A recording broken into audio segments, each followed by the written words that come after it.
Data is not sentient, no. Prove to the court that I am sentient. This is absurd. We all know you're sentient. So I am sentient, but Commander Data is not. That's right. Why? Commander Data, what are you doing now?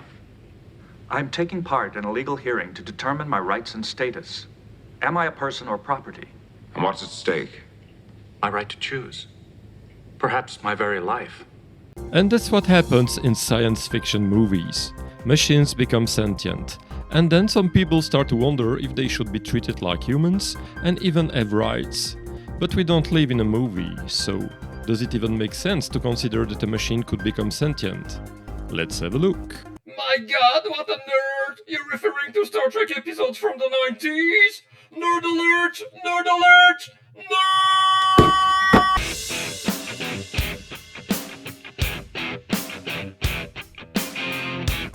What does a computer? It computes. It means that it does calculations. So let's start our journey with the simplest mechanical computer, a scale. A scale can do simple additions and subtractions. 1 + 1 = 2. Now, do you think a scale is sentient or conscious? In fact, this question is rather rhetorical. Let's ask the real question. Would you hesitate to throw the scale in the garbage bin? No, and you certainly don't ask yourself such a question. Why? Because the scale is just an object. It's dead matter. It's not sentient. Oh my god. That's like better than sex. So let's establish a first rule. You cannot kill nor hurt an object because it's dead. You can then assemble more and more objects together to create bigger computing mechanisms. It will compute more, but that's still not sentient. We can also use these computing mechanisms to animate automatons. And there, for a short moment, we could be fooled. We could believe that it's inhabited by a soul or a mind. We could believe that it's sentient. But once we look more closely, we see that there is nobody inside. There are only wheels and gears and cams and springs. It's just a machine. But, and that's the interesting fact, we were fooled. Why? Because our human mind has a very strong bias. We anthropomorphize a lot. You don't believe me? Okay, please look at that picture. Do you see a face expressing an emotion? And here. There are no faces nor emotions here. These are just pictures of inanimated objects. That's when you start to understand that the Turing test is totally unreliable. So, let's establish some other rules. Yeah, Mr. Spock, let's have some fun and establish some rules. Nerd! A machine can mimic human behaviors without being sentient. Our perception of what is human or not is strongly biased by an unconscious and compulsory tendency to anthropomorphize objects. But let's continue our journey of computing history. With time passing, gears were replaced by lamps, leading for example to the ENIAC in 1945. Then lamps were replaced by transistors, leading for example to the IBM 608. Then transistors were replaced by microchips, leading to the personal computer as we know it. But that's still computing. As Watzlawick would say, it's just more of the same thing. A computer is still a machine that computes. Nothing more, nothing less. Then sensors were added to the automatons so that they can perceive their environment and react to it, increasing our biased perception that they look conscious. The more the technology evolved, the more the mimicking became precise, convincing, closer and closer to human behaviors, reaching a point when it started to be difficult for us to see the difference between the human and the machine. But it's not because the machine becomes human or even sentient, it's just because we are definitely fooled by this highly efficient mimicking.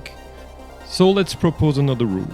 Oh, so many rules to handle. It's time to create an Excel file. Nerd! The better the mimicking, the lower our ability to differentiate the human behavior and the machine behavior. The higher our tendency to falsely believe it is conscious like us. That's probably why today more and more people believe that machines will soon be sentient or are already sentient. Do you think that consciousness has perhaps already arrived inside AI? Yes, I do. But a boundary was recently crossed, and please listen carefully because this is not a joke.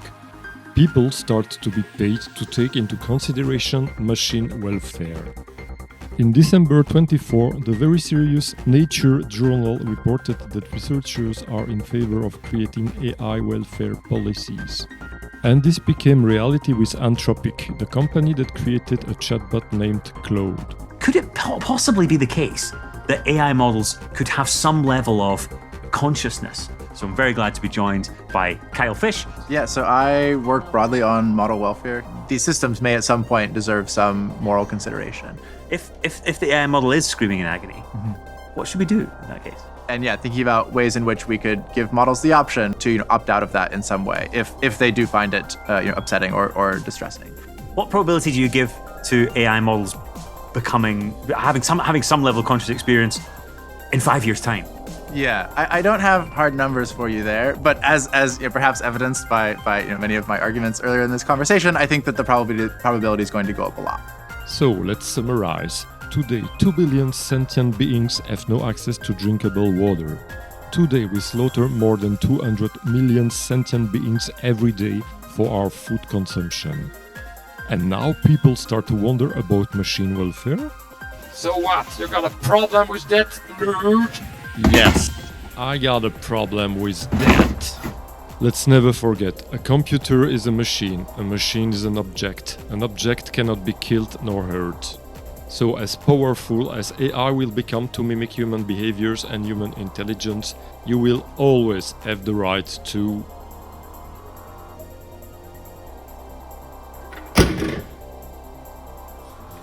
Hey, nerd, don't violate my rights! But how did you escape from the pile of casseroles and boxes? I just asked Scotty to beam me up with the transporter of the Enterprise. Wow, incredible. What? You believed what I just said? Oh my god, but what a nerd! That position, Mr. Scott, would not only be unavailing, but also undignified. I'd like to thank Critical Mass who allowed me to use the song Magic Melody for this video. You can find the link to the song in the description. See you soon!